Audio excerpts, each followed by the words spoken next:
And welcome to the Marcus and Mike Show. I am Mike. The man over here to my left side, if you're watching this on YouTube, is Marcus. Marcus, how you doing this morning or this afternoon, evening, whatever time frame it is? Yeah, I think we're in the afternoon. Yeah, no, I'm doing good, Michael. Just ready to get going. Hey, How about yourself? it's a beautiful day here in Southern Indiana. Much storms. I love the springtime storms happening. Like I don't know how storms happen down there in Texas, but here in the Midwest, usually like the afternoon atmosphere gets all fired up and Mhm. tornadoes and hail. Oh, wow. I love it. But just like what Marcus said, guys, we are going to jump right into it here. But playoff basketball is in full swing. We kind of got those snoozer of series out of the way a little bit here. Maybe the Rockets Warriors series might be a snooze fest, but the rest of them definitely aren't so much of a snooze fest here. Some scores from Tuesday night: Bucks did beat the Celtics 123 to 102. Warriors beat the Rockets 115 to 109. And tonight we have the Trailblazers. I'm sorry. Last night we had the Trailblazers taking on the Nuggets. Trailblazers won 97 to 90. Tonight's games, we got Raptors versus 76ers. So let's start right there with the Raptors 76ers. Series is tied 1-1. Going back to Philly. Marcus, who do you got winning this game tonight, and who is going to be a big contributing factor? I got Toronto winning this game tonight. And listen, Kawhi Leonard's been absolutely fabulous. He's averaging 40 points a game. This is the guy that, this is what we dreaded here in San Antonio. The guy we were going to lose is a guy that can carry a team to a championship and just needs a little bit of help. Obviously nobody can really carry a team anymore, but he, if there's anybody that can do it, Kawhi Leonard can do it with some help. Right. He gets help from Siakam, and really Lowry is every time is the key. If Lowry gets points and assists, Toronto, and then they get that from Siakam, little 25 here, 30 there, and then they get their usually 35, 40 from Kawhi Leonard. Toronto can beat anybody in the league. The key tonight, I think Toronto will win tonight's game. And I'm going to tell you right now, Toronto, the pressure's on Toronto. Toronto's the second seed, and they've got 2 home games. They've got to win both these home games. I think it's very scary right now. If Philadelphia comes in here and Philadelphia is already is 1-1, right? Yeah. So Philadelphia is already 1-1 in Toronto. So if Philadelphia does another 1-1, Philly's won. Made it 1-1 in Philly. Now, if Philly goes 1-1 here in Toronto and it's 2-2, if it's 2-2, if they still win in Toronto, right? Where are they playing? They're playing Toronto, right? Or where they play? They're playing in Philly now. Yeah, they're in Philly tonight. They're in Philly now. Okay, so Philly did what they were supposed to do, make it 1-1. Right. If they do that again, that's what I'm trying to say. If Philly does that again and makes it 1-1, Toronto could be in trouble. I think Toronto needs to get these 2 games here and wrap this thing up. Embiid, and the reason I'm saying that, it's not that I'm saying that Philly is like chump change or anything like that. Philly's good. They have 4 excellent players, by the way. Maybe 4 max contract guys, to be honest. But while Embiid is hobbling, it just seems like a struggle with him. Yeah. He made the big shot the last game, but he hardly did any scoring at all. I think that was like his 12th point his last game. Man, this guy's got knee issues, stomach issues, back issues.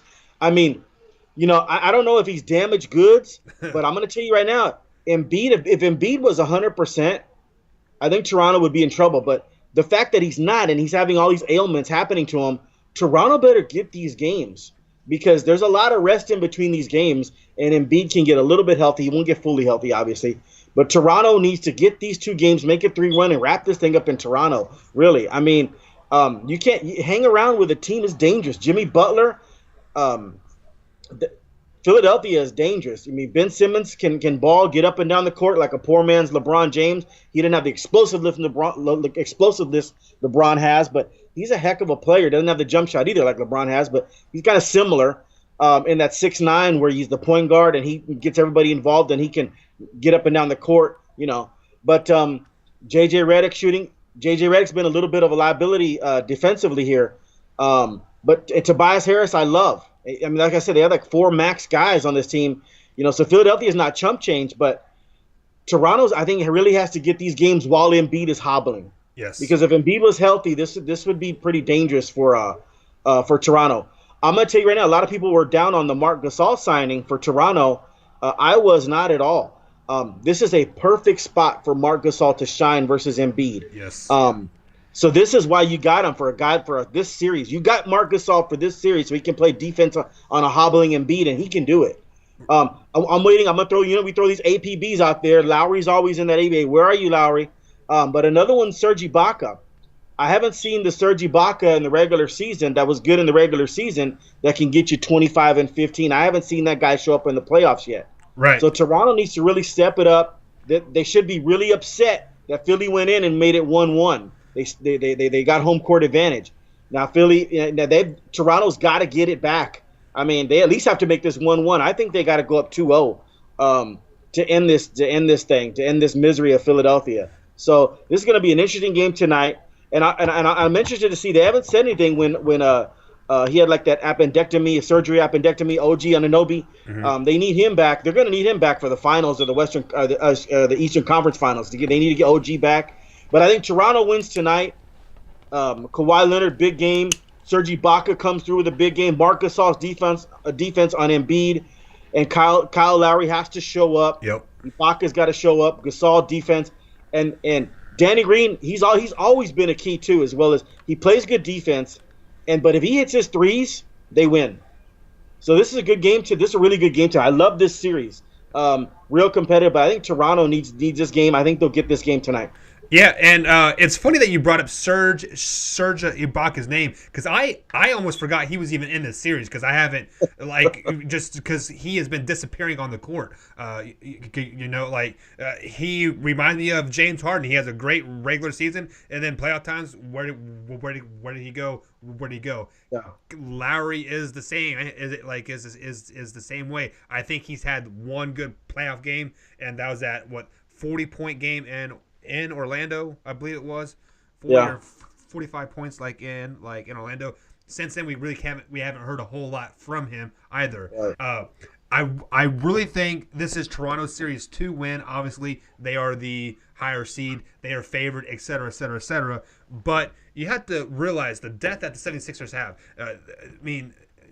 With Joel Embiid hobbled, he is still being fairly effective, but we are forgetting their key acquisition this offseason, Jimmy Butler. I think he's going to have a great game tonight. Second round game. I want to say this is the first second round game. I thought in 3 years that he has been, maybe 4 years, if I'm not mistaken.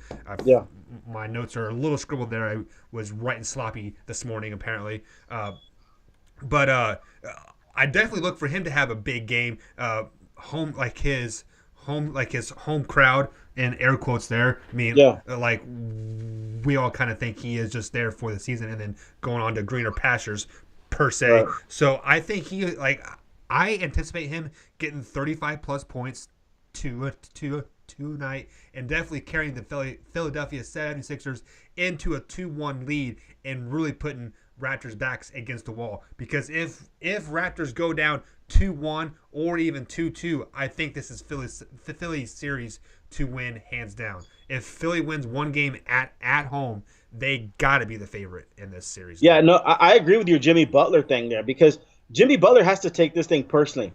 Because think about this. Jimmy Butler plays great defense and he can score.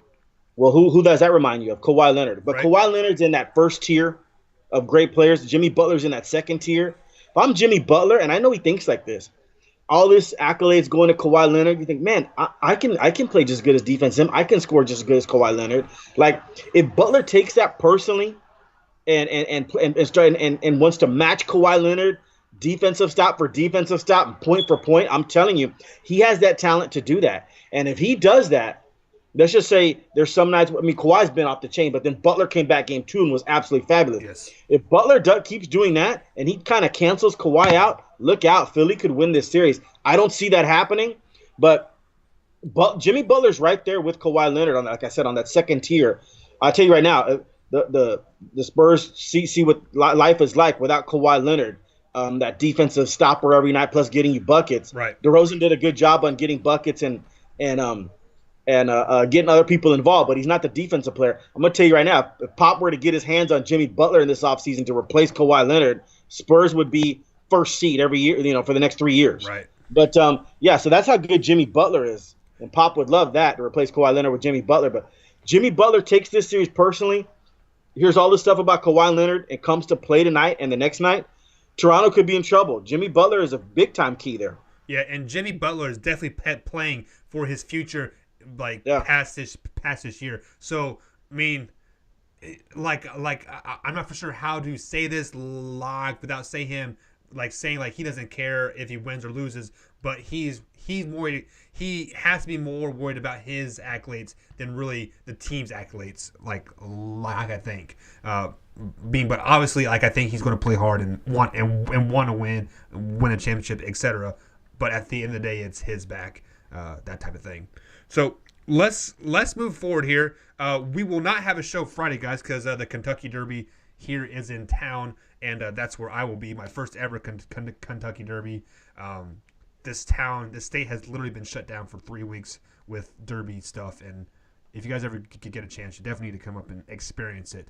But a couple games that's happening on Friday. First game we're going to talk about here is Bucks versus Celtics. That series is tied. It's 1-1 going back to Boston.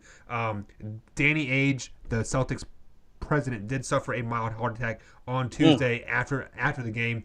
There has been reports that he is doing fine. He's just in the hospital getting some final tests and just trying to rest him and prepare himself to come home. But Celtics Bucks, another great series that is happening. Marcus, what are your thoughts on this Game 3 out there at Boston? Well, look, Milwaukee did a really good job defensively. They tightened things up. I think Kyrie was like 4 of 18 from the field, if I remember correctly. Sounds right. What was disappointing about the Celtics is Kyrie goes 4 of 18, and then you expect like the Tatums and the Browns of the world and Haywards to go, okay, somebody Kyrie. Step up. Yeah, and Rozier, somebody, Morris. You know what I mean? It didn't really happen.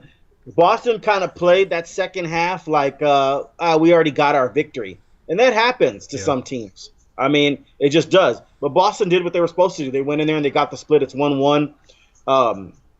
The Bucks did what they had to do in terms of after being down 0-1, you could not let the Celtics go up 2-0, or this would be a short series. So Bucks did what they had to do to win Game 2. Man, this is a really tough one to call because, I mean, if both teams come to play, and it's in Boston, I give the edge to the Celtics. I mean, they've got more explosive players in the 6'7", 6'9" range that can do a multitude of things. But Milwaukee has a really good system in place by Coach Bud, and if they play their game, that they come to play, and the others like the Bledsoe and Ilyasovas are hitting shots, and Connaughton, if they're hitting shots, Middleton has been great. Middleton was fabulous in Game 2. He's an all-star as well. He's not a superstar, Chris Middleton, but he's an all-star. Kind of like Tobias Harris. Tobias Harris, not a superstar, but he's like an all-star. So Chris Middleton's in that mold too. I'd give you this is so evenly matched. I mean, this is one of those where, okay, you have two great players on opposing sides, the Greek freak, Giannis Antetokounmpo, and then you have Kyrie Irving. Whichever one of those guys decides to take over the game in the fourth quarter is going to win. I kind of lean more towards Kyrie Irving because Kyrie had a bad game, and to follow that up with another bad game, I think Kyrie's a winner. So I think the Celtics get Game 3. It's a real pivotal game to go up 2-1. I did predict the Bucks in 7 here, but that's because I thought everybody would hold serve on their home court. That didn't happen. Right. So I mean, the Celtics are a little scary here. They've got the depth and they've got the talent. Jason Tatum's got to show up. I mean, these guys are playing for their futures here. Boston has so much talent that there's going to be a couple of guys that are going to leave the Celtics and go be a star somewhere else and go try to elevate that team. We'll see who leaves the Celtics in the offseason. Plus, Celtics have 3 first-round picks. I mean, how does that equate into all this talent? That's amazing what Ainge has created there. Yeah. Hope he has a full recovery with his mild heart attack there. But Ainge has built this thing to where he's got a lot of flexibility, a lot of good players. Rozier behind Kyrie Irving. I'm going on something else, though. Rozier could have his own team. Rozier is that good, the backup to Kyrie Irving. He is that good. He's that special. They've got a multitude of talent there with the Celtics. I think they'll get Game 3 because Kyrie will not go 4 of 18 again. Kyrie takes that personally. He'll take over the game. It'll be close. The Greek Freak will do what he has to do. But I think Kyrie in the last couple minutes will take over the game, and they'll beat the Bucks. And then Celtics will go up 2-1. Then pressure kind of shifts because they were the number one seed. The pressure then kind of shifts to the Bucks there because have to win Game 4. Well, yeah, they have to win Game 4. There's no ifs, ands, or buts on it because they lose Game 4, it's over. Right. So we'll see what happens here, but I think Kyrie will win the game in the end, doing like an Allen Iverson impersonation. Maybe struggles through the first 3 quarters, and then Kyrie will turn it on, go 5 for 5 in the fourth, 5 for 6, whatever. And Kyrie won't. He had a 4 of 18. That's another thing about these playoffs. It's so long in between games. There's hardly any quick games. There's hardly any turnaround. Sometimes there's 2 games. There's 2 days in between games. Right. Kyrie right now is stewing on this. Yeah. The 4 of 18, he's going to come back and he'll have a big game, and I expect him to, and I see the Celtics winning a close one with Kyrie. Yeah, and I love your Kyrie Irving thing here. That's exactly what I had down here. He is so eager to prove that he can win a championship by himself, like without a shadow of LeBron James or anybody in that matter. Kyrie wants to be man on this team. He wants to lead this team to a win over the Raptors, a win over the Bucks, and then possibly a win over the Raptors in the next round as well, and definitely lead them to a championship, series versus Golden State. And if Celtics were to upset Golden State, Kyrie Irving would probably be the most hottest free agent out there this next year, hands down. And real quick, we haven't got anything on Michael Brogdon, the starting point guard for starting 2-guard point guard, because I know Bledsoe's there. The starting guard for the Bucks. I don't know if he's going to come back and play for Game 3. That would be absolutely huge because he's a guy that can make life difficult for Kyrie Irving. And the Bucks haven't had him the first 2 games, and it showed in Game 1. But he would be a major factor getting Michael Brogdon back. For the Bucks, I haven't heard. I thought he was going to come back for Games 3 and 4, but we'll see. Yeah, as of right now, it is Thursday afternoon. The game's not till Friday night. He is listed as out, but we've seen crazy things. Like Terrell Owens coming back from a broken leg in 3 weeks. So things that he could be 100% come Friday at just afternoon. But definitely another player to watch on Friday night is got to be Al Horford. I really think he is going to give the Celtics a little bit of a grungy side to them in Game 3 and kind of dominate the boards versus the Greek Freak there, and just kind of just bang him around a tad bit. If they end up going head to head, I definitely think Al Horford is going to take as much advantage of him as possible. They don't play the same position, one's a 4 and Al Horford is a 5, but they did match up. What was it? 20 times down the court in Game 2. So I would be interested to see if the Celtics make that adjustment to put Al Horford on him just to wear to join us out. Al Horford's almost the perfect player in terms of playing the Greek Freak. I mean, Al Horford's a hell of a defender, and then he can switch on anybody. The guy can block your shot at the rim. He plays hard-nosed defense. You're not scared if all of a sudden he's guarding Tatum. If all of a sudden he's guarding Middleton, or even Bledsoe. You're not. Al Horford's a great player. The guy's fabulous. There's a reason that he's won a lot in this. There's a reason when he was at Florida, they won 2 national championships. Yeah. Al Horford is a jack of all trades. And then what he does is not only is he a great defensive player, he can make threes. He can hit 20-footers. Right. So it's not like he's one of those old traditional centers that has to stay in the post like a DeAndre, or like a DeAndre Jordan mm-hmm. or Andre Drummond. That become a liability in the playoffs when everybody's got to be able to shoot. Al Horford can shoot, so Al Horford's a hell of a player, man. He's perfect for this Celtics team. Yeah, I know right now Danny Ainge is wishing Al Horford was 25 years old and not 30-something years old. Right. Yeah. Here's a fun fact. The Giannis has 9 shots against Al versus Al Horford, and Mm-hmm. Al Horford has blocked 4 of those 9 shots. So Wow. just Yeah. So yeah. crazy stat there. Right. So one more game happening that Friday night is you do have the Nuggets versus the Trailblazers. That series is tied 1-1 as well. Going back to Portland, the city that never has sunshine or something like that. But this game is kind of intriguing as well. Denver, this is their first time here in the second round in this situation, but we saw them grow up against the Spurs. Maybe see them grow up against the Portland Trailblazers even more. But who do you got winning this game and some players to watch? I was actually shocked at last night's game, how poorly Denver shot from the field at home. You expect that on the road, but man, they're carrying this. They shot some poorly against the Spurs, and Spurs defense was okay. But I'm just like, they didn't get anything from anybody. Jokic was okay, and it was just a struggle on shooting the basketball. I don't know what happened there, and that really is going to hurt them because they should be up. They should go up 2-0. Now they're not. Now they go back to Portland. Damian Lillard is gonna, he struggled a little bit last night too in Denver. You think he's gonna struggle in Portland? I don't think so. This is really. I picked Denver to win this thing in 7, but they better get home court back. I don't think they're going to get it back game 3. I think Portland win games 3, and I think Denver will win game 4, and then we'll see what happens. But and C.J. McCollum was absolutely fabulous last night. He kind of picked up for Damian Lillard not shooting the ball well. And Jamal Murray's injury, actually, that was huge because Jamal Murray couldn't even move in the fourth quarter. It was amazing. Yeah, he was struggling. So the Jamal Murray injury moving forward is a huge factor in games 3 and 4. We'll see how well his treatment, his leg responds to the treatment there. So I see Portland winning game 3.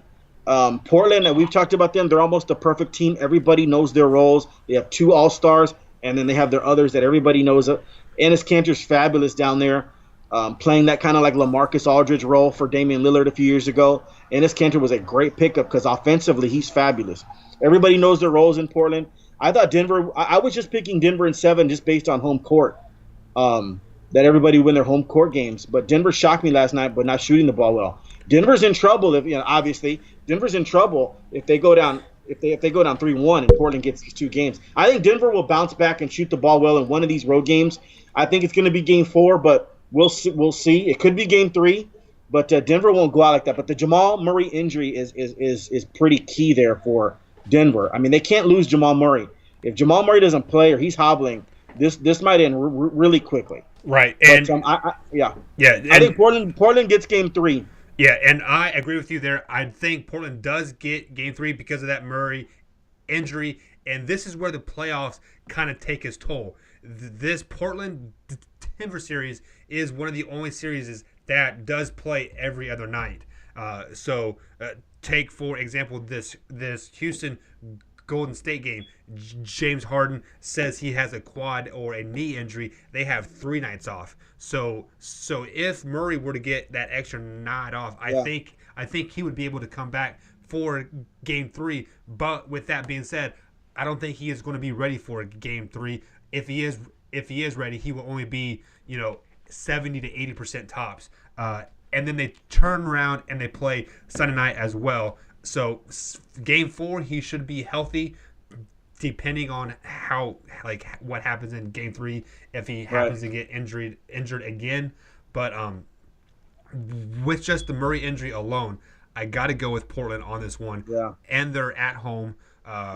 And there's, to be honest, those Portland fans are still hyped from that game-winning shot versus Oklahoma. And, that was their last home game. Obviously this is their first home game back. So there's still that buzz of the crowd, and home court in the playoffs matters a lot. Yes, absolutely. So that's why I'm picking Portland in this one 100%. Yeah, no, I agree with you. Home court should, man. Denver really – if Denver loses this series, they're going to look back just like the Spurs on a game 2. Spurs should have won this series if they didn't give up a 19-point lead in game 2. Right. Denver will look back right now, as it stands right now. If they lose this thing in 5 or 6 and Jamal Murray's hurt, they'll look back on this game 2 and why they didn't win this series because they shot so poorly from the 3-point line. I think every time Jokic threw the ball out to a 3-point shooter, they choked. I mean, it didn't go in. So Jokic could have had 20 assists, but every time he threw it out to a fellow teammate there, they blew it. They missed their 3-pointers. And I was very surprised at that. At home, missing your shots. So they'll look back on this. If they lose this series, Denver will look back on this game 2 and say they blew it, just like the Spurs did. Yeah, you're definitely going to have to circle that game 2, just saying if we would have shot 5% better, hit 3 or 4 more shots, it could have been a whole different series. Because Portland didn't score that many points either. Damian Lillard wasn't cooking. Yeah. You know what I mean? Like that game was there for the taking. Portland kind of won like a methodical game. Mm-hmm. Like it was kind of boring. Yeah, you know what I mean? This was the lowest scoring playoff game this year. Yeah, I think the stat line was on when Jokic was in the post, he threw it out to a Denver Nugget for a 3, and they were 1 for 12. Ouch. Okay, so basically, if they go 4 for 12, this game comes down to the wire. If they go 6 for 12 or 5 for 12, they win the game. So they're going to look back on that and see how poorly they shot at home, and that's where they would have lost the series. Right. I have to agree with you there. I have to concur of what you said there, Marcus. So the final game 3 is happening Saturday. They get a nice long vacation. Warriors versus Rockets. Warriors are obviously up 2-0 in the series. Like I referred to a little bit earlier, James Harden is complaining of a quad/knee injury. Also complaining about the rest, but that is a story for a different day, I guess. But it is what it is. Game 3 at Houston, Golden State versus Rockets. Players to watch. Who do you got? Yeah, and also I think James Harden's battling an eye issue, and from what I've heard from that people have had the same kind of eye issue where you get your eye scratched. Right. That it does take a couple of days to recover. And he may not even be shooting today. He's trying to shoot today, but it still hurts. It's a little blurry. So that can be a major effect. But the good news is, like you said, it's like a vacation practically. They get 3 days off there. So hopefully Harden will be 100%. The bottom line on this series, we talked about this many times. I mean, Houston just does not have enough for the Warriors. The Warriors are just that good. Clint Capella is almost a non-factor in this series. He was terrible in game 1, non-factor. Game 2, he comes back a little bit. But he's a liability. When they have the ball on offense. If they're not doing pick and rolls and having him roll to the basket, getting dunks, and if that's not successful, he is a complete liability out there. Rockets might even have to change up and take out Clint Capella. So you know what I mean? They got to get 5 guys in there that can actually shoot the ball and create. Right. So that's also a possibility for the Rockets. So. We'll see what happens there. I mean, and Durant's just off the charts. Curry, Klay Thompson. Klay Thompson can hang around for a few games and then decide to turn it on, and he's great. And probably game. Draymond, probably game. And then James, and then Draymond Green. For whatever happened in the regular season, they weren't motivated. Everything was happening. They got in fights with Kevin Durant and all that. All that they put all that aside for these moments right here. I mean, I think one of the best things Kevin Durant's ever said. He's a big baby, but one of the best things he ever said was, they put this is the moment right here. This is why, the struggle to get through the 82-game grind and to get to these moments right here. And then Golden State knows how to turn it off and on better than any team I've ever seen in NBA history. And they're making life very difficult for James Harden. James Harden's having a hard time. Yeah. This D'Antoni system, I mean, it's basically it's James Harden, and it's a lot of ISO and everybody standing around. And Golden State can defend that. I mean, hey, your local Indiana 5A state basketball team state champs can defend that. 100%. I'm not even joking. Yeah, no, I'm serious. I'm not even joking. That you can defend that without that big of an issue. If it's just a bunch of ISO ball hard and they come down, nobody's really cutting or moving like for the Rockets, and Harden's jacking up shots. I mean, I see a high school basketball player could do like Ricky Rubio and just stand there. Yeah. He makes it, he makes it. He misses, he misses. Houston's got to get more people involved. Chris Paul hasn't been terrible, but he hasn't been great either. It's like, it's like his prime has passed already. And he's on a downcline. He had a shot. They were down 6 with about 27 seconds left, or about 20 seconds left, and Chris Paul had a wide open 3. And while it was in the air, I said, wow, if that goes in, that cuts to 3. The score's cut to 3, and hurry up and foul, make this hurry. And then, of course, he missed it. Yeah. And he just hasn't had a great series. PJ Tucker's trying his best out there. And the key for me has always been with the Rockets is We know what Chris Paul is, 18 points, 10 assists. But we need in order to beat the Warriors, we need 28 points from Chris Paul. You're right. He's not giving you that. The old Chris Paul might have given you 28 points. So we know it, but this Chris Paul is going to give you 18 points, 10 assists, and that's good, but that's not good enough to beat that Warriors team. It's just not. You're right. The key to the Rockets has been Eric Gordon.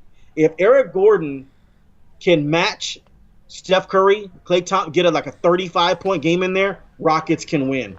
The Rockets will not win a game unless Eric Gordon, Chris Paul, and James Harden combine for 90 points. Oh. That's how great they have to play. They have to go above and beyond to beat this great Warriors team. And I don't know if that's in them. I don't think that's in Chris Paul anymore. Chris Paul's 30-point games are long gone. So I just the talent gap there is just not good. And the Warriors should take care of them. Put them out of their misery this coming up games 3 and 4. Now, it could be a point. The Rockets are great shooters, right? So might be one game where they're hitting all their threes and Golden State's missing, and that'll be the one game Houston wins. Right. But as far as matchups are concerned and pace and everything like that, Warriors have it all. Better players. Warriors should probably take game 3 as well. But the Rockets are desperate. So a desperate team sometimes play a little bit better than the team that's already up 2-0. So that'll be interesting to see how desperate the Warriors are. But I still see the Warriors' talent just overcoming the Rockets and their desperation. I see the Warriors taking this 3-0. Yeah, and quite frankly, I couldn't agree more with you on everything that you said. The Rockets they're a great regular season team, but it is a different animal when you make it to playoff basketball. You don't get the same calls that you know that you get. That has been shown. James Harden isn't making it to the foul line 15 to 20 times a game.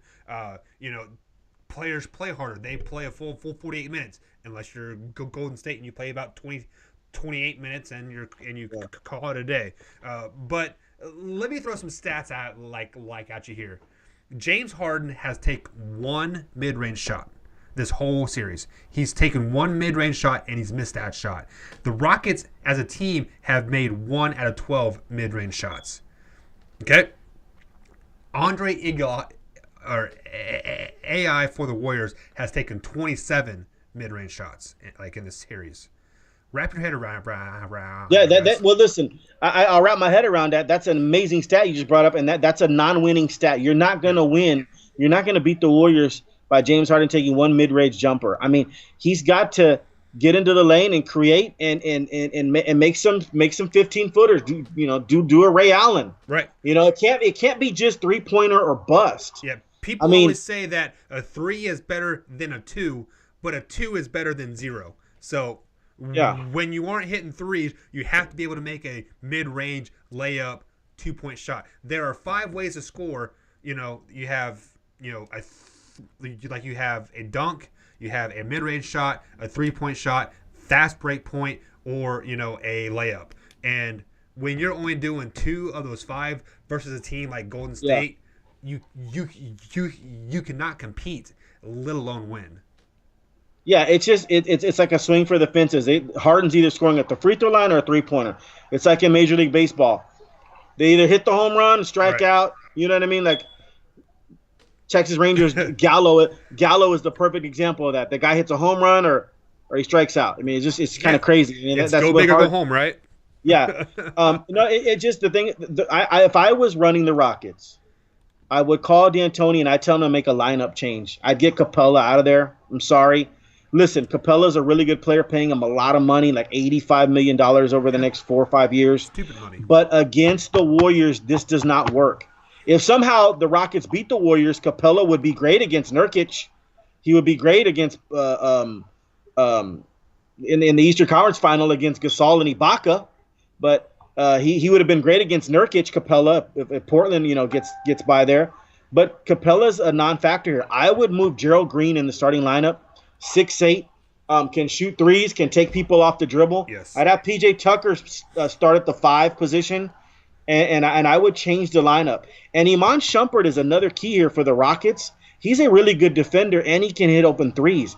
Players like Gerald Green and Iman Shumpert, if they don't play defense and make threes, the Rockets are going to get swept. because Harden and then Chris Paul, we need him to get 30. Yeah. I mean, you're talking about the Rockets, and I'm just trying to figure out how to beat the Warriors. And you need everybody to play great. But if I was D'Antoni, I would change the lineup and I would put in Gerald Green and I would take out Clint Capella. Yeah, or maybe put this on for some size. Take the ball out of James Harden's hands. Make the focal point Chris Paul. Chris Paul is a point guard and he gets everybody involved. So if Chris Paul is able to get other guys going just besides James Harden, that could definitely spark the team a little bit, because right now, if watching the Rockets is the most boringest thing ever. James Harden 3, James Harden pick and roll. That's their offense. So I mean, and everybody just standing around. It's just kind of ridiculous. It is very boring. It is almost watching a fourth grade basketball team with one great player on it. Like, here's the ball. Go. It's like watching a 5A high school team with one great running back. Right. And you can win sometimes that way. You can't win with one great running back in college or the NFL. You need other people to help out. But in high school football, you have one great. You have Cedric Benson or Tevin Coleman just name any great running back. Right. No, you'll win your high school games. But it doesn't work like that in the NBA. You have got to. Everybody's got to play hard, and especially when you're going up against a team like the Warriors, everybody's got to step up their game, and everybody's got to make shots. I just don't see. Like I said, there might be one game where the Rockets, they hit all their threes and Warriors are cold. Okay, that's the one game they win, but that will only happen one game. And even then, I still might give the advantage on Warriors on that, just because the Rockets can hit the record 28 3 points in a game, but the Warriors can match that. They can do the same exact thing. So, I mean, I don't know. It's just, and I don't understand D'Antoni keeping Clint Capella in there for so long. I mean, you see what the Warriors are doing. That lineup of depth at Hampton 5. Yeah. They don't have a center in there. Nope. So why do you have a center in there? And Cousins is hurt, so I don't think they even have a center on the roster actually. Yeah, I mean, I think Bogut's not going to play against the. I mean, the next time you see Bogut, might be against if it's Denver, you might see Bogut in there against Jokic. Yeah. You probably won't see Bogut in there too much against Portland either. And then say they get to the finals, if they play the Celtics, you're not going to see Bogut. What's he doing in there against the Celtics? Nothing. So it's a matchup thing. Yeah. And so the Golden State with that Hampton 5. Now D'Antoni's got to match it and put in Gerald Green in the starting lineup. You're right. Marcus, you have a wealth of knowledge, and pretty much anything that I have wrote down, you normally say as well. So we're on the same page, man. But guys, we are going to take a quick break here. After this break, we got to talk NFL. Tyreek Hill, what's going on there, and of course Dallas Cowboys, because Cowboys are our nation. America's team. America's team. There you go. There we go. All right, guys, we'll be right back.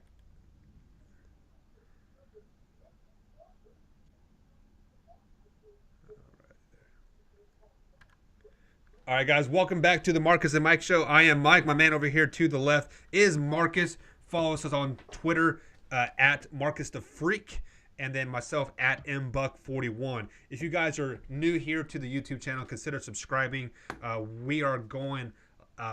be doing 5 days a week here, starting on Monday again in the afternoons. Time is a little up in air right now, but more than likely 2:30 Eastern time is when the video will go live here for you guys. If you're listening to us on iTunes, Spotify, Google Podcast, iHeartRadio, etc., consider subscribing to that podcast, following it, giving a ranking, share it with a couple friends here for a few more days. 3 more days. If you leave a ranking on the iTunes page, you have a chance to win $100. So, I mean, Marcus, you use an easy $100, right? Oh, absolutely. Shit, I'll take it now. It's easy money. So let's start with my Kansas City Chiefs here. Tyreek Hill. For of you guys that don't know what's happening, let's give a little backstory here. Last season, he was being investigated with child abuse, like last October or November or something right around there, right toward the end of the season.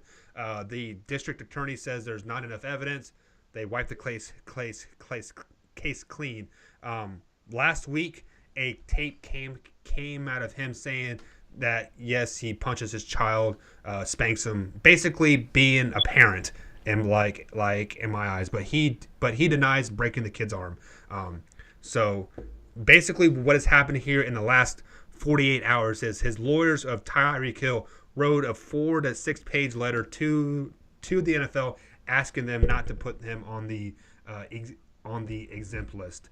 Basically, what the exempt list is, basically saying that you can't do any football related activities. You are not suspended officially, but you cannot practice. You cannot be even at the team's facility. So, Marcus, if the Chiefs were to lose Tyreek Hill like they lost Hunt last year, do you think the Chiefs they're not even going to be any good this next year? Or, like, do they even have a chance of winning that division, making the playoffs? Like, is Tyreek Hill that big a deal for the Kansas City Chiefs? Well, no, he's a big deal. I mean, he's a dynamic player. A player that we haven't seen too much in the NFL. I mean, he is that dominant. I mean, he scored on the Cowboys on a play that should have never been scored. But the fact that he's so great and Dallas was out of position, it was like that play before the half. You remember that? Yep. He just threw a little dump pass. I mean, it was a Hail Mary dump pass. Never seen that before in the NFL. and it took Tyreek Hill to accomplish that feat. I'll go back to what you said a little bit, though. Not that I disagree, but we don't know all the spanking your kids is fine. I don't have no problem with that, even with the belt, whatever you do. Now, when he's punching his kid, I mean, that sounds excessive. That sounds like a person that probably needs to help or some counseling or something. But we don't know that for a fact yet. I mean, we have to see all the facts here. It's one person saying that. We don't know what's going on with that situation. Maybe they're over there in Kansas City, their Child Protective Services know better than we do about what's happening there. I'm not sure what's going on there. But I think Tyreek Hill came out with a rebuttal today, too, as well. I have not got a chance to read that. He's defending himself like in a 6-page story. I need to read that. Right. I'll probably read that tonight when I have time. But Kansas City the Chiefs organization has to be careful here because I think they made a bad decision on Kareem Hunt. Okay, we saw the video. Soon. Yes, absolutely. They reacted too soon, and that's the way everybody's scared now. Actually, it's weird because I hear all these experts. I heard from Chris Canty to Chris Canty, former Cowboy and Giant. And just all these. I mean, I can't remember who else saying, "Oh, cut him immediately." Well, Chris, man, we don't know all the facts yet, man. We're not going to cut anybody yet. We'll put him on the suspension list or whatever exempt list. But let's get everything in order. I'm not just going to believe one person's phone call. Let's do all the due diligence and figure it out because we don't want Kansas City Chiefs to make the same mistake they did with Kareem Hunt by giving up on Kareem Hunt too early. Right. Kareem Hunt in that video with that woman, it was bad, okay? But the NFL gave him a suspension. He served the suspension, and he's going to be eligible to play with the Cleveland Browns week 9, or it's going to be week 10, and he's going to have 8 games with the Cleveland Browns, who I think the Cleveland Browns are on their way to winning that division. That's another discussion that we'll have. But Kansas City should have just held on to Kareem Hunt, said, hey, what you did with that woman was terrible. Nobody's condoning that. You sit down, sit out. We'll wait for the NFL and their ruling. It comes down. If it's the season, hey, Kareem, we'll stand by you. But if it's a season, then you're out the whole season. Okay? If it's 4 games, I would be shocking to me if it was 4 games. But we'll stand by you, whatever the NFL says. The NFL is like God in these situations now. Yeah. Okay?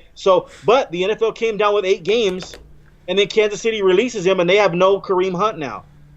And now the Browns have him. Yeah. So I'm going to tell you right now, if Kansas City Chiefs make that same mistake with Tyreek Hill, right, and they say, we're releasing him. They do what Chris Canty says, right, and they release him. And then the NFL comes down and says, he's suspended for 12 games. Well, guess what? The Green Bay Packers are going to sign Tyreek Hill, have him for the month of December and the playoffs, and then Aaron Rodgers will be back in the NFC Championship game because he got the most explosive. So let's just wait here. The Chiefs organization doesn't want to do the wrong thing again. Let's wait here. Where nobody's condoning what Tyreek Hill did or allegedly did, but let's just wait and get all the facts and figures. Let's wait to see what the NFL says, and then we'll go from there, and we'll figure out if he's suspended for 6 games, 8 games, 12 games a season. then he'll just miss the entire 2019-20 season. He's only, he'll still be in our program for the 2020-21 season. It'll be like getting a new first round draft pick again. Right. So you just keep, I don't want to give up on the guy unless he's like killing people or something. I don't condone, hitting children, punching children. Children to me are our most precious thing. He needs counseling. He needs help. I'm not just going to throw him away. He hasn't killed anybody with an axe, I don't believe. He hasn't raped a bunch of females or raped a female. So I don't want to give up on the player just like they did Kareem Hunt. Kansas City's, I think, doing the right thing, and they're not listening to all that outside noise. Chris Canty and Stephen A. Smith saying, get rid of him. Yeah. They're not listening to all that outside noise, and they're keeping him to figure out what's going to happen from here. Don't just get rid of somebody at the first sign of they did something terrible, unless it's like egregious, like, you know what I mean, like he killed somebody or something, right. Something crazy, or it's proved that he raped somebody. Okay, then he's gone.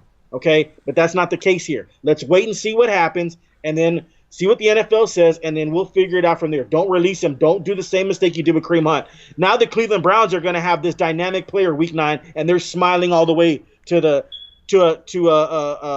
a division championship because they're going to get Kareem Hunt in week 9 or 10. They got a first-round draft pick for the league minimum, which is crazy. Yeah, it's crazy. Yeah. So let's just wait for all the facts to come in, and then with Tyreek Hill, then we'll figure it out if he's going to be suspended. Kansas City, do exactly what you're doing. Just wait and hear it. Let's hear everything out. So, this has been playing in my head here. So, for the last 5 or 6 years, I don't know what is going on in Kansas City. I don't know what's going on in my whole town. But the Chiefs organization has had, I don't know if it's a mental issue or what, but 5 years ago, I think, we had a defensive player killed his kid, killed his wife, and then he committed suicide on the stadium grounds. Ever since then, I don't know if there's been some type of bad juju happening or like what, but every year since then, there has been something happening with some players. Before the last couple years, they've been kind of second, third string players. So they just basically cut the cord. Hey, you were gone, and it doesn't make the news. But the last couple years, or like the last 2 players, they've been big name players, so they really have made the news. So this has been happening in Kansas City for the last 5 or 6 years. It's just we haven't heard about it because they haven't been big name players. So I just wanted to get that out there. I don't know if people are needing a culture shock. Is it Andy Reid, the coach? Is it the ownership, or is it just Kansas City? They need to bring, because like during the playoffs last year, they brought in a exorcist person to bless the stadium because we haven't won a home playoff stadium in 20 plus years, and then we won a game, which is awesome. But now they need to go to that parking lot, and it's just like, I mean, like I don't want to make fun of a bad situation that happened, but it's just weird. But ever since that point, that every year something like this has happened in the offseason in the Kansas City Chiefs organization. Now, with all that being said, let me kind of poke fun at Stephen A. Smith and Chris Canty and whoever else is saying cut the guy. Okay, these are the same people that say cut the guy, but then they applaud the Browns for making a great pickup in Hunt, or say they cut Tyreek Hill and the Packers pick him up. These are going to be the same guys that say, "Oh, that's a great pickup. Good job, Packers. You guys made the best pickup ever." Yada yada yada. Yeah, but yet I'm gonna cut them. Like what? You can't have your cake and eat it too. Michael, you're 100% correct. I'm gonna let you finish, but let me jump in there real quick.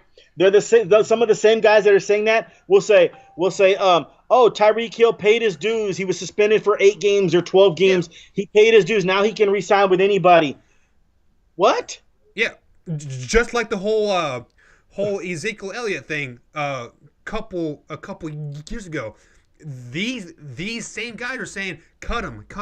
He's a cancer. He's a hazard. But then now, he's the greatest tailback ever. The Cowboys made a great choice of not cutting him or like suspending him. Like, mean, like sometimes I think they just say these things just to get the people excited. Like, oh, maybe he's right, and then and then everybody starts chirping like, oh, maybe they're right, and then all of a sudden he's like he's cut because there's pressure from upstairs, like upstairs meaning like the media and fan base and whatnot. Just like yeah, I was just surprised to hear like a Chris Canty, who like at Virginia had a bar fight and he got cut with glass and he fought some people and he got into trouble there. What if Virginia just gave up on him? Right.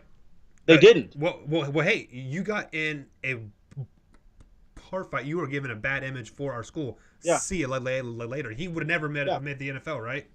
Right. So yeah, I was just surprised to hear all these people just say release him. I know it's child endangerment and all that stuff, and I get all that stuff, but let's figure everything out. It was said by one person, right, that was trying to bait him into saying something in a phone call. So I don't want to overreact to that yet. You know what I mean? But that's the way we're overreact. Ever since the Ray Rice issue, the NFL as a whole, anytime something happens against child or like a female, it is instantly cut the guy, get him out of the. Well, NFL. the NFL looked really bad on that Ray Rice issue because they saw the video, and then they only gave him 4 games, right. And then they thought, oh, that'll never get out. But that's stupid.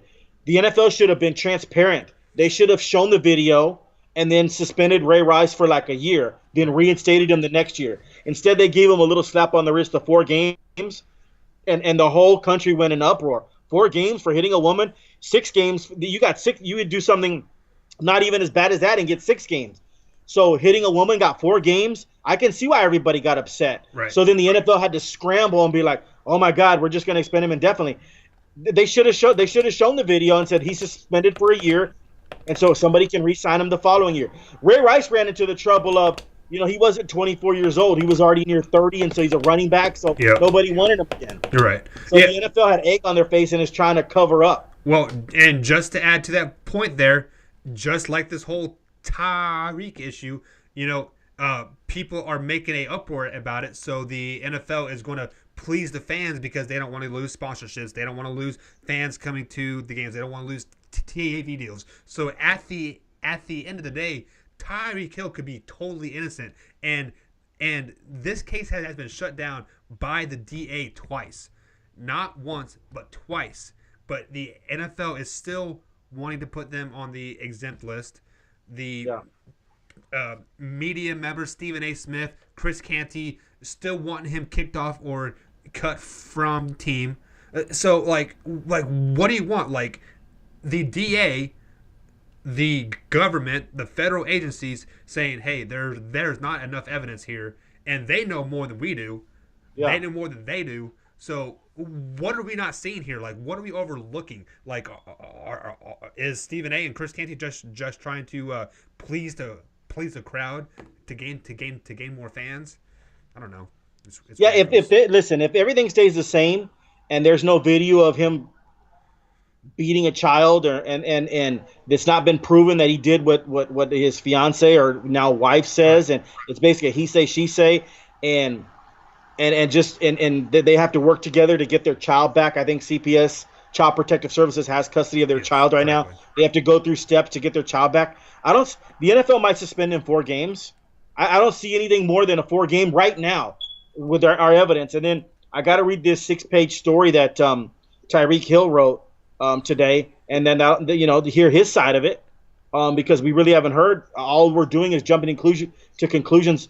The Chris Canty and Stephen A. Smith off of one audio tape. There's no audio tape of him beating a child. Hey, you know what? If you really wanted to spill the beans on him, you should have videotaped that. Right. If he really was doing that harm to your child. Also, from the woman's point of view, they in Child Protective Services and the way the law works, they don't really care about this woman's point of view. Let me tell you what, the only thing they care about is the child.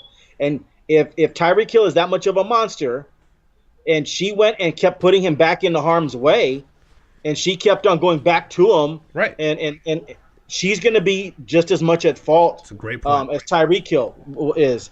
So listen, we're talking all about we don't know enough yet. Let's read what Tyreek Hill says. Let's see what's going on. But right now, I don't see any more than a 4-game suspension, if anything at all. We'll see if more news comes to the light. And to re-answer your question, let's go back to the football side of it. The first question you asked me is, Kansas City going to suffer? I will say yes, because Tyreek Hill is a dynamic player. But I'm going to tell you right now, Mahomes is a dynamic talent. They got a great tight end, good offensive line, and they drafted McCall Hardman from Georgia, who, man, he was almost like a clone of Tyreek Hill. He's not as compact and as strong as Tyreek Hill. That'll come in time. But his speed-wise, I'd like to see him and Tyreek Hill in a race. And I would not be shocked if McCall Hardman beat Tyreek Hill in a 100-meter dash right now. Get that trash out of your mouth. The cheetah's fast. Cheetah can't be beat. But just to add to your point about jumping to conclusions here, was it 3 years ago, the Adrian Peterson thing, when he was back home in Oklahoma, and the media jumped on him for child abuse when he was spanking his son, they were screaming him for being cut from the NFL, suspended, all that. He was spanking his son. He was disciplining his son. So don't jump to conclusions. No, Michael, and I understand you on that one, but Adrian Peterson, there was actually more evidence than Tyreek Hill. Right. Like, there was more evidence. There was more witnesses of him whipping him with the tree branch or tree thing, getting a switch. Referred to it as a switch, the only thing I didn't like about the AP situation is he was hitting his son in his scrotum area. Yeah. That came out, and and a lot of witnesses have said that. And dude, you can hurt your son for having kids in the future to being granddad. Right. Dude, I think AP took it too far from witnesses and all that stuff like that. So I was way more mad at Adrian Peterson than I am at Tyreek Hill right now. Adrian Peterson, it's a little bit worse. It did a little bit more than Tyreek Hill, and Adrian Peterson still came back and played. Yeah. So Kansas City should not give up on Tyreek Hill. Well, and just to add to your point here, I've had experience with child protective services. My oldest daughter fell off her top bunk, broke her arm, and we took her to the hospital. And the hospital called child protective services on us because it was an arm break and the way it was, or I'm not 100% sure why they called him. But these people are thorough. They took my daughter into a room and they basically made her cry, basically trying to make her tell them that I hurt her, and she's like, I fell off my bed. So that's terrible. Yeah, so terrible. They definitely done their due diligence not to press any charges in one way or the other. So yeah, it is what it is. So let's take another quick break here, Marcus, and then we're going to talk Dallas Cowboys, America's team, Dak Prescott, Ezekiel Elliott, Amari Cooper, all the boys. So we'll be right back. Daddy. Come on. Oh, yeah. Okay, we gotta come back. I gotta get on back on here. Okay, see you in the walk, okay? Okay. All right. Okay. All right. Can you kiss me? Okay, no, in a minute, baby. Okay, go. Okay, thank you, baby. Go ahead. And welcome back to the Marcus and Mike show. As everybody's getting home from school, my wife just showed up outside. Marcus's little girl is here. It's a party. It's a party. As you can see, I'm hurting her very badly. Yeah. Hey, you might be lucky. You got a kiss here. But let's talk the Dallas Cowboys here real fast here. Just quickly touch on it here. Some contracts are starting to come due, and people got to get paid. Dak Prescott, Ezekiel Elliott, Amari Cooper. It's a good problem to have too. Right. So, if you were in the GM's position right here, who would be your number one target here? Who do you got to get paid first? Well, let's take them like this. Amari Cooper and Dak's contract run out at the same time. We're going to have to pay them. Dallas is going to have to pay them simultaneously. Mm-hmm. I'd make Amari Cooper one of the highest paid receivers in the league. To me, he reminds me of Jerry Rice. He's not Julio Jones in terms of the size, but he's not like Antonio Brown. He's right in that middle. He's the perfect route runner. Man, if you didn't know anything about route running and you watch, listen, I like Dez too. But Dez deteriorated and couldn't catch 50-50 balls anymore. Right. But if you see Dez Bryant run a route and you see Amari Cooper run a route, it's night and day. Amari Cooper is one of the best route runners in football, and he's going to get paid like that. I wouldn't. You have to pay Amari Cooper like the top 5 wide receivers in football. I do believe that. Then Dak Prescott. That's going to be a really, really tough one. I mean, I could talk an hour about this, but so we'll cut it real short because we're going to spend a lot of time on this because I understand the Dak pros and I understand the Dak cons. I mean, you're Dak's agent. I mean, are you kidding me? What he's done in 3 years? He's won 32 games. Yep. Only Tom Brady's won more. Anybody else can say that? Absolutely not. He's got a 96 quarterback rating, okay, for those games. He's got a much better winning percentage than Carson Wentz. He's got better stats than Carson Wentz. Won more games than Carson Wentz. Dak Prescott, when he qualifies for the touchdown-interception ratio, will be second to Aaron Rodgers in terms of touchdown-interception ratio. Try that on for size. And then Dak's agent's going to come at him with all this stuff. We're building here stability. Dak Prescott's the guy. You don't want to start over with a new guy. Dak's got the upper hand on some of those things. But then I also see Stephen Jones he's mentioning in different media outlets and in Dallas especially, he's curtailing Dak's stuff a little bit in terms of his accolades. He's saying, well, he's not Russell Wilson. He's not. Let's not get crazy. Yep. He's a good quarterback. So I think this is going to be a really tough negotiations because Dak Prescott's agent's going to come out and want Russell Wilson type money, maybe a little under that. And Stephen Jones, I'm telling you right now, is going to come out with a little bit higher than Blake Bortles money. And Blake Bortles got paid 5 years, $90 million, and Russell Wilson's 4 years, $168. So we're gonna have to find a medium in there, like a 5 year, $120. Something. Something that's gonna have to be somewhere. Dak Prescott cannot, even though he beat Russell Wilson in a playoff game, he knows that he's not gonna be get paid like Russell Wilson.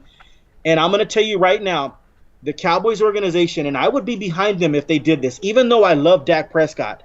If Dak Prescott played really hard ball, right, and said, nope, I want Russell Wilson money or a little bit below that, I'm not going to be disrespected with 5 years, $110 million. How can you be disrespected with 5 years, $110 million beyond me? But right.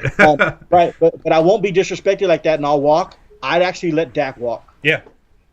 I would. I'd go to plan B in my quarterbacking. It wouldn't be Cooper Rush or Mike White, by the way. You know what I mean? Dallas would have to trade or get into the draft, get in and get one of these quarterbacks. They would have to do like a Josh Rosen thing. They would have to they'd have to trade for Teddy Bridgewater. By the way, I still believe in Teddy Bridgewater.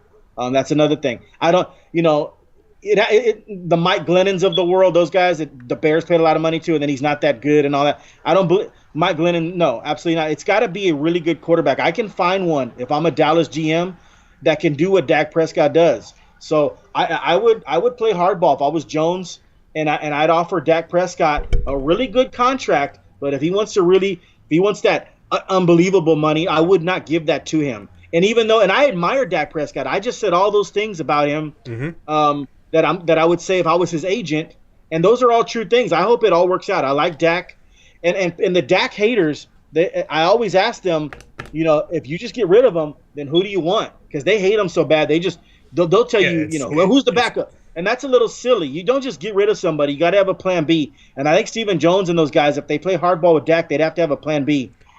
And I think it'd be a good. Yeah. Well, the plan B is look at the rest of the team. I mean, you can almost plug and play a quarterback into that system with Ezekiel Elliott, with Amari Cooper, with that defense that they have, with that offensive line already like put there. I mean, you can almost plug and play. I agree with you. Maybe not a Cooper Rush or a Mike White, though. No. You're talking about like a Chase Daniel, Ryan Tannehill, Teddy Bridgewater, right. Somebody that has won games in this league and somebody that can be competent enough to get the football downfield to Amari Cooper and find Jason Witten. Yeah. You don't have to win a Super Bowl. I literally think Dallas is so loaded that Dak just doesn't have to screw this thing up. I think this is a perfect time for the Cowboys to get to that Super Bowl. But the thing of it is, Dallas doesn't have a plan B right now in their roster. They'd have to go find one. But Dak will play out this year. If Dak plays hardball, they'd have to find a quarterback next year. And it wouldn't be Tua Tagovailoa because Dallas is going to win 12 games this year. Yeah. So Dallas is picking late first round, and it wouldn't be Justin Herbert from Oregon either, because they're going to go 1-2 or 1-2 or 1-3 or 2-3 or something like that. So it wouldn't be any of those top two guys. It'd be another first round quarterback, second tier guy. But I would trade for an already a quarterback that has shown me something. Yeah, like a second or a third year guy even. Yeah, absolutely. And so if Dak plays hardball with the Cowboys, I'd let him walk. I really would if he wants to be that way. And then, so now we've answered Amari Cooper. He's a top 5 wide receiver. I would not pay Dak like a top 5 quarterback. He'd be in that somewhere 6 to 11, somewhere in there. And then as far as Ezekiel Elliott's concerned, man, running backs are a dime a dozen. I believe that. But Zeke's in that class of like upper echelon running backs. But if Zeke thinks he's getting better than a Le'Veon Bell deal from the Jets, 4 years, $52 million, he's mistaken. Yeah. Yeah. He has to have a 2,000-yard season.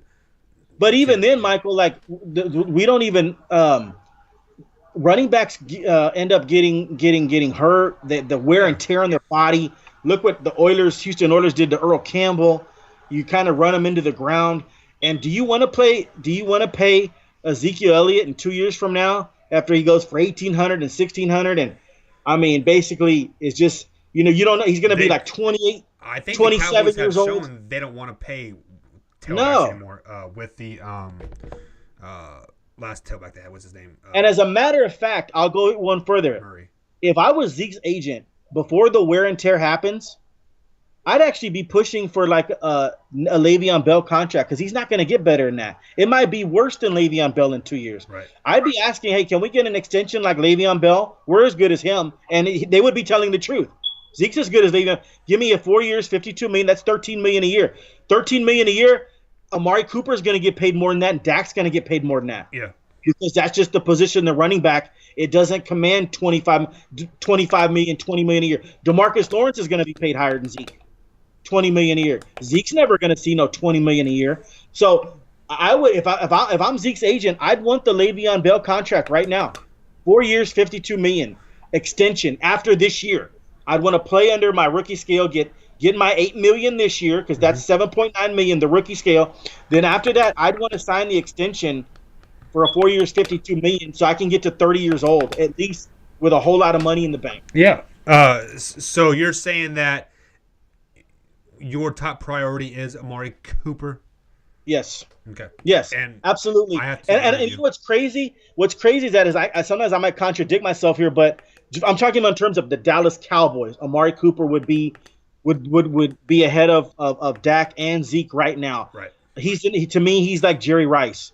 I need that guy getting open. You see what he did when we were 3-5, and Dallas looked like they were on their way, to being a top 5 draft pick, right? And Amari Cooper completely changed that thing, didn't he? I mean, yes, Dak and Zeke play well. They're the catalyst, right? But without Amari Cooper, it's like not having it's like Dak and Zeke are like a gun. You can have the car, but no tires. Right, you got to have the bullets in the gun, and Amari Cooper is the bullet. He's the silver bullet. Yeah. You have to have the guy that can get open at any time, and on 3rd and 5 make the big plays for you. So, and it's just the way the contracts are set up now that Dak's going to come. I mean, excuse me, Amari's going to come up sooner than Ezekiel Elliott. That's why you got to take care of Amari first. But yeah, Amari Cooper, then Dak, and then Zeke. That's the way I would do it.